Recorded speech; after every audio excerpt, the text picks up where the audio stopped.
سکھائیں گے۔ جو لوگ اللہ پر ایمان نہیں لاتے اور آخرت کا انکار کرتے ہیں، میں نے ان کا مذہب چھوڑ دیا ہے اور میں اپنے باپ دادا ابراہیم اور اسحاق اور یعقوب کے مذہب پر چلتا ہوں۔ ہمیں شایع نہیں ہے کہ کسی چیز کو اللہ کے ساتھ شریک بنائیں۔ یہ اللہ کا فضل ہے ہم پر بھی اور لوگوں پر بھی، لیکن اکثر لوگ شکر نہیں کرتے۔ اے میرے قید خانے کے رفیقو، بھلا کئی جدا جدا آقا اچھے یا اللہ جو اکیلا ہے سب پر غالب ہے؟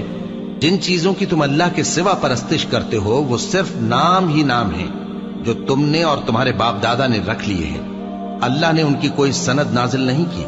سن رکھو کہ اللہ کے سوا کسی کی حکومت نہیں ہے۔ اس نے ارشاد فرمایا ہے کہ اس کے سوا کسی کی عبادت نہ کرو، یہی سیدھا دین ہے، لیکن اکثر لوگ نہیں جانتے۔ اے میرے قید خانے کے رفیقو، تم میں سے ایک جو پہلا خواب بیان کرنے والا